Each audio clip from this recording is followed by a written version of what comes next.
Bapak Ibu, mari kita berdoa. Berdoa dengan membaca basmalah. Kita mulai dengan baca basmalah. Bismillahirrahmanirrahim. Silakan Bapak, silakan Bu Sarifah. Ya, terima kasih Pak Agus atas terima kasih Pak Agus atas baca doanya. Baiklah, sekarang kita akan memulai dengan materinya. Karena kita di hari ini yaitu membahas pendidikan yang memerdekakan, maka tujuan akhir dari sesi ini saya harapkan peserta mampu memahami filosofi pendidikan Ki Hajar Dewantara. Yang kedua, peserta mampu memahami hakikat merdeka belajar. Nah, agenda hari ini kita akan melakukan paparan materi, presentasi, kolaborasi sesi 1, tanya jawab, dan terakhir kita akan bahas tentang kuis. Kita akan jawab soal kuis. Kesepakatan bersama dalam kegiatan ini yaitu menghargai sesama peserta dan fasilitator. 1, berbicara, semua mendengarkan.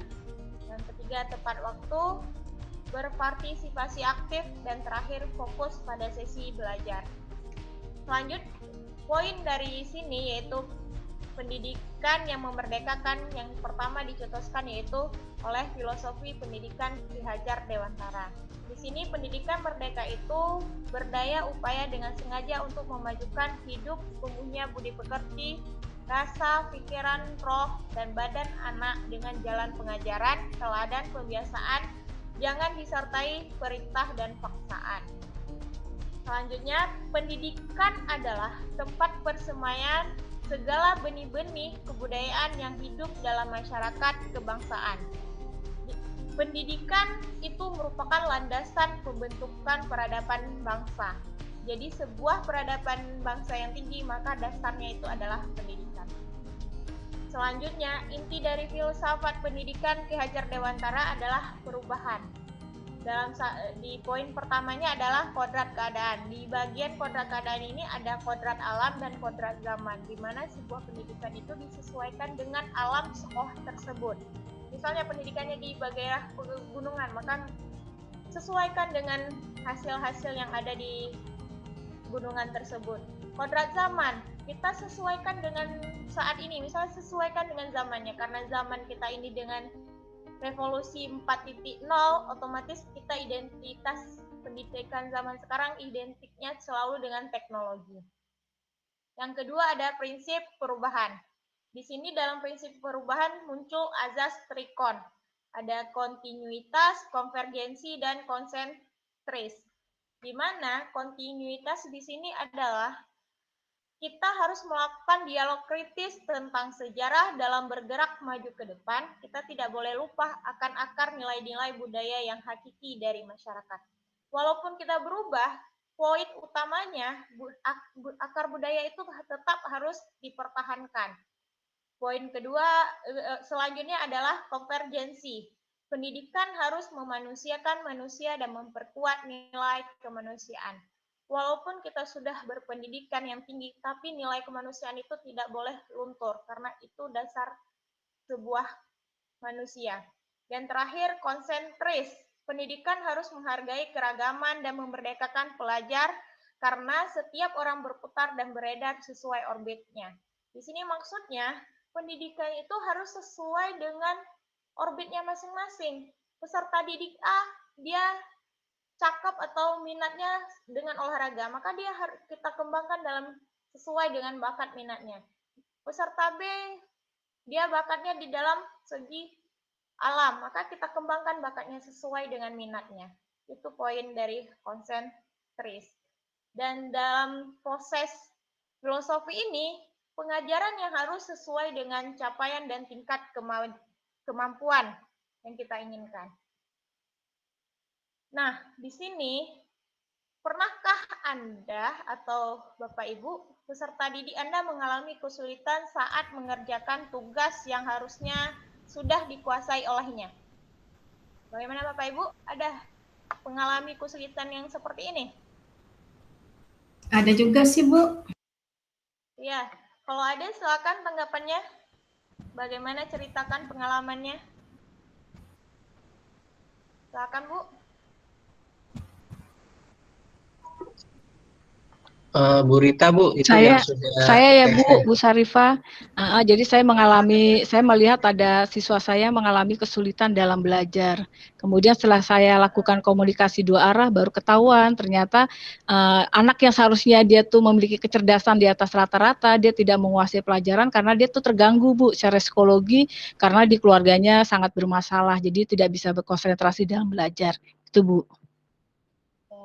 Jadi dari poin penting yang Ibu Rita ungkapkan, ternyata kemampuan seseorang itu bukan cuma kognitif pengaruhnya kesulitan, tapi ada juga non-kognitifnya. Salah satunya dari faktor sosialnya.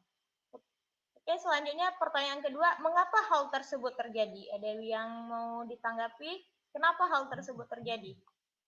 Bisa mengalami kesulitan anak-anak tersebut. Oke, siapa? Bapak, Ibu, ada yang ingin menanggapi kenapa hal tersebut terjadi? Ya, silakan Bapak, Ibu. Ibu Tri, Bu. Oh ya, Ibu Tri. Silakan Bu Tri, tanggapannya kenapa hal tersebut terjadi? Hal tersebut bisa saja terjadi dikarenakan, tadi dikatakan kita karena faktor ekonomi. Dan faktor ekonomi bisa mempengaruhi perhatian dari orang tua itu sendiri. Nah, kemudian lingkungan sosial juga bisa mempengaruhi. Kenapa si anak dia bisa mengerjakan, tetapi bisa jadi tidak bisa dia kerjakan. Nah, dikarenakan ke faktor ekonomi, faktor sosial itu bisa mempengaruhi. Nah, artinya faktor sosial, faktor lingkungannya. Nah, apalagi ini maaf kita bisa bilang kondisi sekarang, ya. Nah, kondisi sekarang anak model proses belajarnya jarak jauh, ya kan? Jadi proses pemantauan itu agak kurang. Itu yang bisa saya tambahkan. Ya, terima kasih Bu Tri. Jadi poinnya hal ini terjadi karena bisa jadi faktor ekonomi dan sosial siswa atau peserta didik tersebut. Oke, selanjutnya kita akan jawabnya, yaitu dari sini selain memiliki banyak faktor masalah, namun salah satu yang bisa menjadi akar masalah dari kejadian tersebut adalah level atau tingkat capaian ataupun kemampuan dari peserta didik tersebut yang belum tepat dengan capaian belajar yang diharapkan. Ini merupakan salah satu juga faktornya. Yang kedua, mengapa hal itu terjadi? Karena pembelajaran yang tepat untuk peserta didik harus disesuaikan dengan tingkat kemampuan dari peserta didik tersebut. Oke, selanjutnya, nah pengajaran sesuai dengan capaian atau tingkat kemampuan. Di sini poin utamanya untuk pengajaran sesuai dengan capaian atau tingkat kemampuan adalah merupakan sebuah pendekatan belajar yang mengacu pada tingkatan capaian atau kemampuan peserta didik tersebut. Yang kedua, pendekatan pembelajaran ini tidak mengacu pada tingkatan kelas. Yang ketiga, pembelajaran dibuat disesuaikan dengan capaian tingkat kemampuan kebutuhan peserta didik untuk mencapai capaian pembelajaran yang diharapkan. Ini adalah bentuk implementasi yang sesuai dengan filosofi pendidikan Ki Hajar Dewantara dengan memperhatikan capaian tingkat kemampuan kebutuhan peserta didik sebagai acuan untuk merancang pembelajaran, maka kita melakukan segala upaya kita untuk berpusat pada peserta didik. Ini sekilas mengenai pengajaran yang sesuai dengan capaian.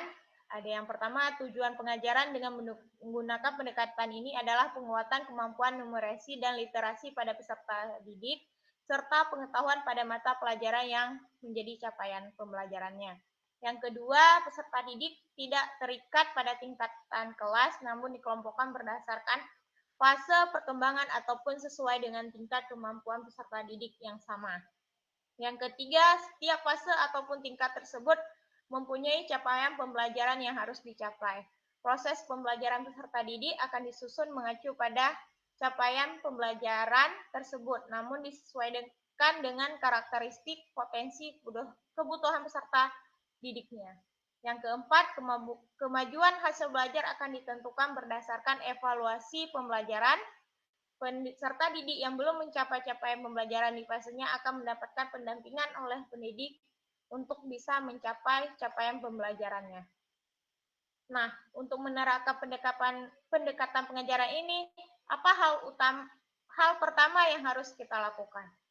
Yang harus kita lakukan adalah untuk menerapkan pengajaran yang sesuai dengan capaian atau tingkat kemampuan peserta didik adalah mengenal peserta didik tersebut. Benar atau salah?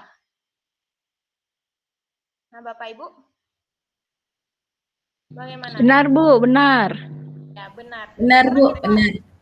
Karena Benar, kita Bu. untuk menerapkan suatu pembelajaran, yaitu kita harus mengenal kemampuan peserta didik tersebut terlebih dahulu. Sebelum kita membuat pembelajaran yang berpusat pada peserta didik, kita harus mengenali peserta didik kita terlebih dahulu. Kita bisa mengenali potensi, karakteristik, kebutuhan, keunikan siswa dengan berbagai cara. Salah satunya dengan cara di bawah ini, yaitu ingat bahwa semua anak itu unik. Tidak ada satupun anak yang sama. Anak kembar pun mempunyai DNA yang berbeda. Tentunya masing-masing anak mempunyai pendekatan yang berbeda pula dalam belajar. Apa yang dikenali terkait peserta didik pun juga beragam. Tidak hanya terkait dengan gaya belajarnya, bisa berupa sesuatu sifatnya non-kognitif ataupun kognitifnya.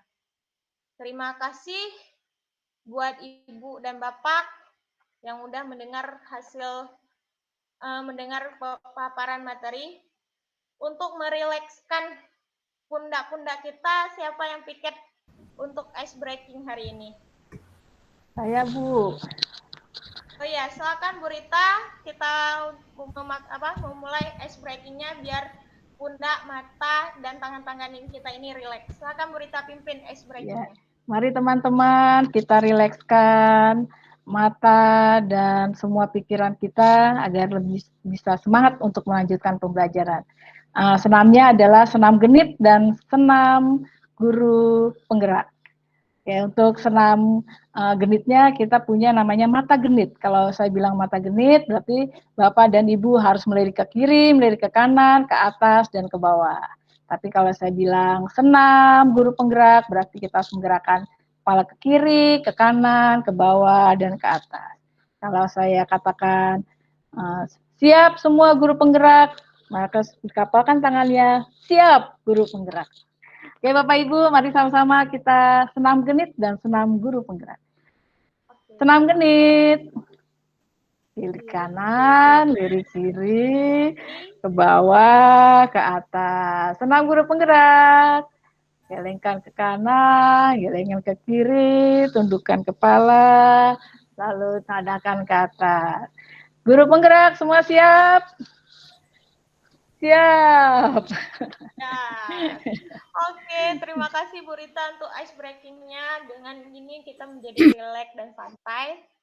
Demikian materi-materi yang kita sampaikan. Ibu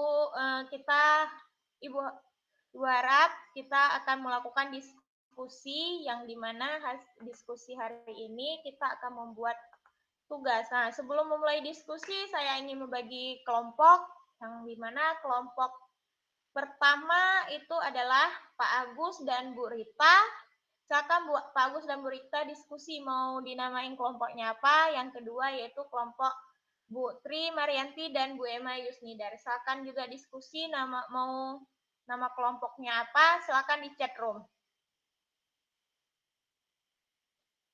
Setelah berdiskusi, nanti kita akan tugas Ibu Bapak adalah ini, yaitu setelah memahami mengenai filosofi pendidikan Ki Hajar Dewan Ketara, Bapak Ibu akan membuat sebuah karya visual 2 dimensi sederhana yang silakan Ibu diskusi dengan kelompok Bapak Ibu terlebih dahulu dan membuat beberapa pertanyaan yang bisa membantu Anda dalam membentuk karya ini, yaitu pertama, mengapa kita perlu mengenal peserta didik dalam menerapkan pendidikan yang memerdekakan?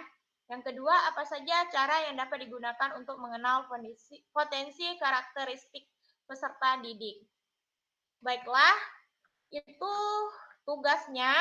Jadi ini kan kita ada room utama. Nanti Bapak Ibu ke room kelompok, silakan diskusi sekitar 5 menit di situ, kembali lagi ke room utama. Silakan Bapak Ibu.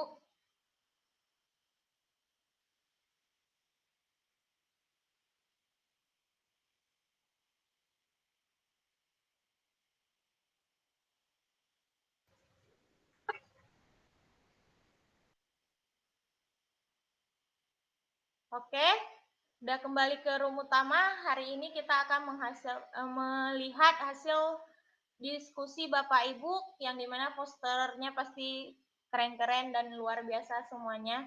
Baiklah, karena kita ingin melihat kelompok pertama yang akan maju, silakan. Oh ya, kelompok berita dan Pak Agus bernama Onde-Ondel, Ibu Tri dan Bu Emma kita bernama Jempa. Oke, kelompok pertama yang untuk mempresentasikan hasil diskusinya, silakan kelompok Onde-Onde. Silakan Ibu, tunggu dulu saya berhentikan presentasi saya ya.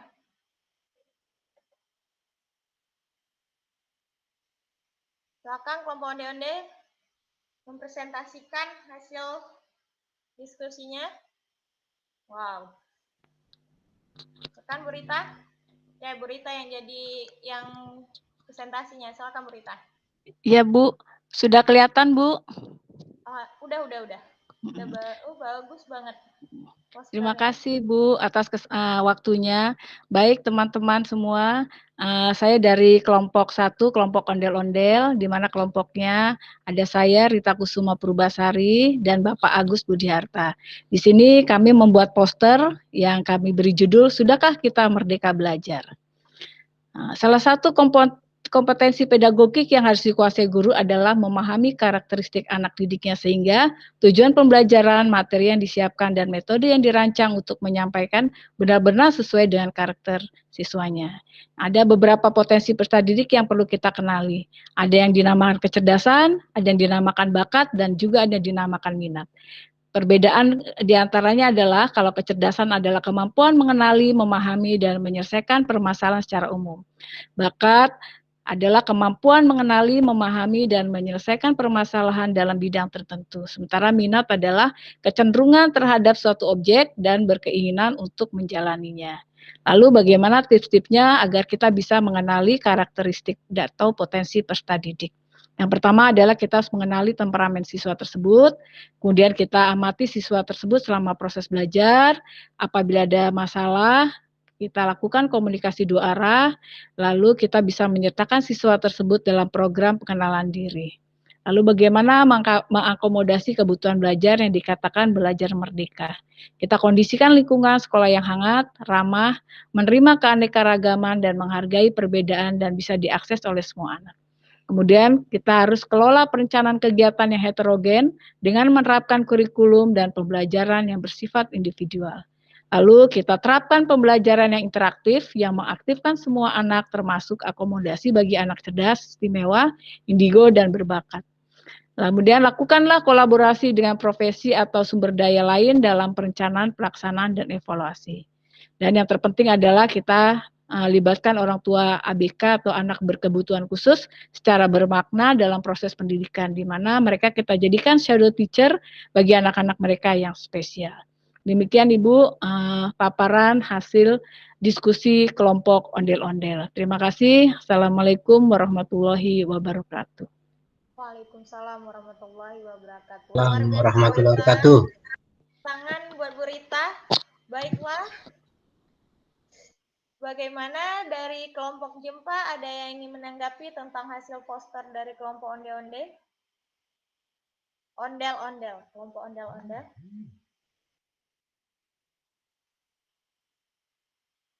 Mau silakan? Ya. Bu Tri, udah tunjuk angkat tangan. Silakan Bu Tri menanggapi tentang hasil poster dari kelompok ondel-ondel. Bu Rita, kalau bisa ditayangkan kembali.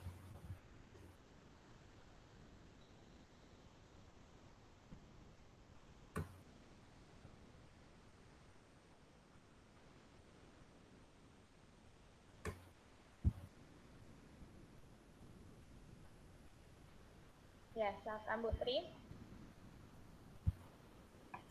Ini tadi kan ada yang kita sesuaikan dengan budaya lingkungan kita ya, Bu ya. Yang mana itu tadi?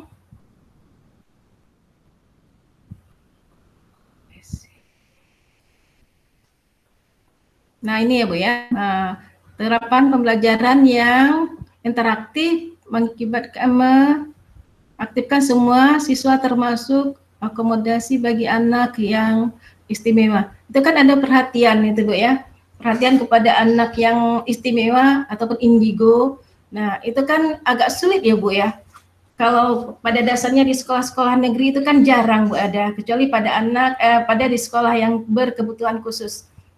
Itu biasanya anak-anak yang berkebutuhan khusus itu ya Bu, seperti anak indigo ataupun yang terdapat keistimewaan ini, kalau kecerdasan istimewa oke lah kita bilang ya Bu ya. Itu bagaimana Bu? Misalkan Bu Rita. Bu Rita, mikrofonnya Bu. Nggak kedengar mikrofonnya. Oke. Silakan Bu Rita. Oke. Jadi untuk anak yang memiliki keistimewaan seperti salah satunya ada indigo atau yang berbakat, kita harus memberikan pelajaran interaktif karena anak-anak tersebut akan berbeda dengan anak yang lainnya. Mereka dalam memahami atau menyikapi lingkungan juga akan berbeda. Jadi kita tidak bisa samakan dengan anak-anak yang artinya dengan memiliki kecerdasan atau keistimewaan yang biasa atau yang normal. Karena biasa anak-anak seperti ini mereka akan mudah bosan atau yang anak-anak indigo ini dia akan merasakan apa sih namanya sesuatu yang kurang menarik gitu karena dia memiliki pandangan yang lebih maju seperti itu. Jadi memang kita harus memberikan pembelajaran yang lebih interaktif. Makasih. Berarti ada waktu khusus juga ya Bu ya? Dari kan kita bisa mengetahui anak itu indigo atau tidak kan dari asesmen diagnostiknya kan bisa ketahuan ya Bu ya. Nah untuk jadi anak-anak tersebut kita tidak boleh artinya tidak boleh samakan dengan anak-anak yang lain karena anak-anak itu harus kita berikan pembelajaran yang lebih mengaktifkan itu Bu. Ya, Oke Bu, makasih jawabannya. Makasih luar Bu. Biasa kelompok ondel-ondel. Nanti saya akan memberi umpan baliknya. Sekarang kita dengar hasil diskusi dari kelompok Jempa. Silakan kelompok Jempa yang ingin mempresentasikan hasil diskusinya.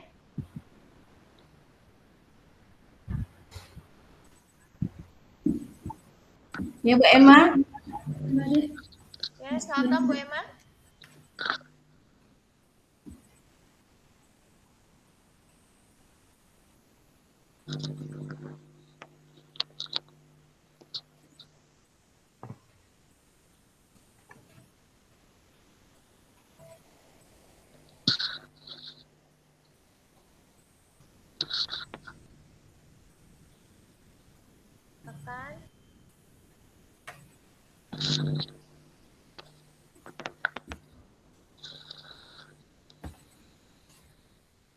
Oke, silakan Bu Emma presentasikan hasil diskusi dari kelompok kita. Sudah kelihatan?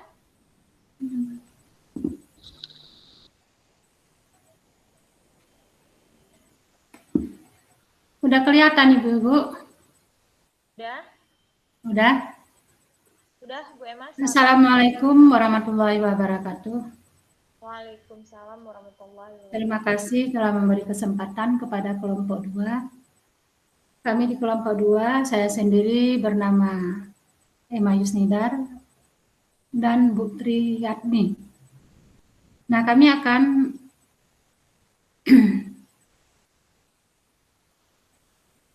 membahas tentang kenali muridmu. Langkah awal memerdekakan pendidikan. Guru memperoleh informasi utuh tentang murid sehingga akan membangun empati dan suasana belajar yang nyaman. Guru memahami potensi dan keterbatasan murid sehingga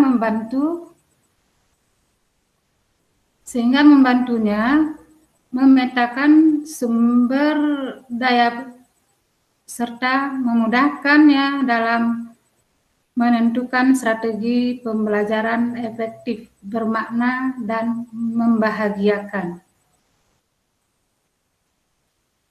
Mengenal karakteristik murid melalui wawancara dengan murid dan orang tuanya, tes psikologis minat dan bakat si anak, analisis data administrasi murid, dan asesmen diagnostik formatif dan sumatif. Yang terakhir adalah observasi dan jurnal. Nah, perlu kita ingat, anak-anak hidup dan tumbuh sesuai kodratnya sendiri. Pendidik hanya dapat merawat dan menuntun tumbuhnya kodrat tersebut.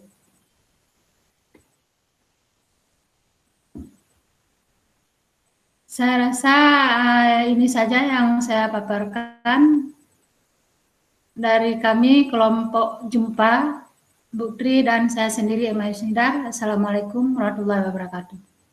Waalaikumsalam Waalaikumsalam warahmatullahi warahmatullahi wabarakatuh. Warahmatullahi wabarakatuh. Di kelompok Jumpa hasil diskusinya sangat luar biasa.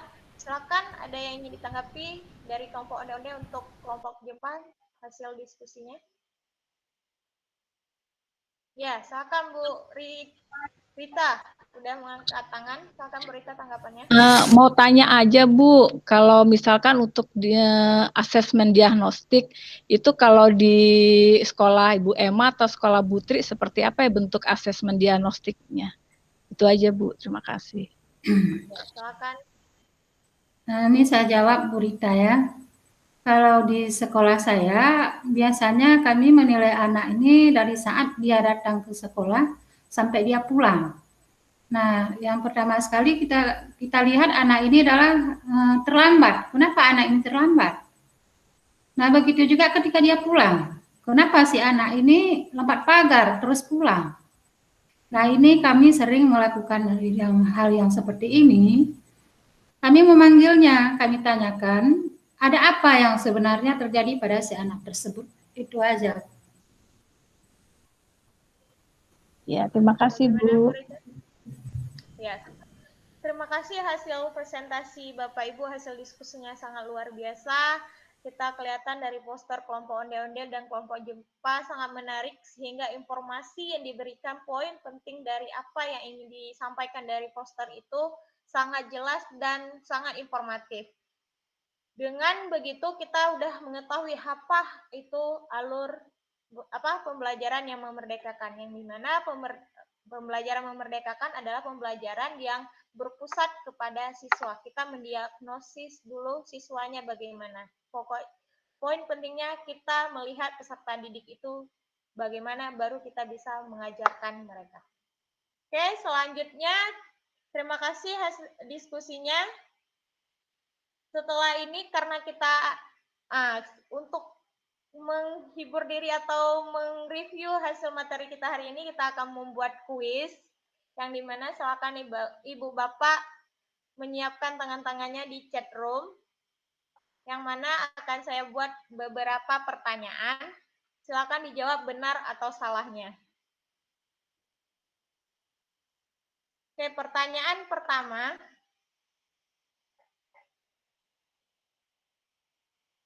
Pertanyaan pertama.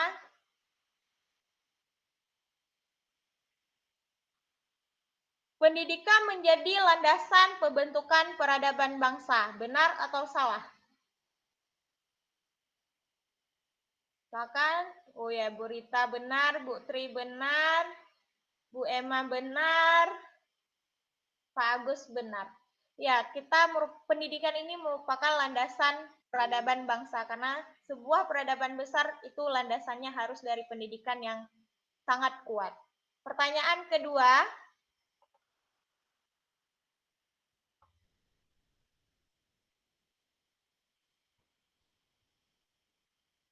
Pertanyaan kedua, pembelajaran yang tepat untuk peserta didik harus disesuaikan dengan tingkat kemampuan dari peserta didik tersebut. Benar atau salah?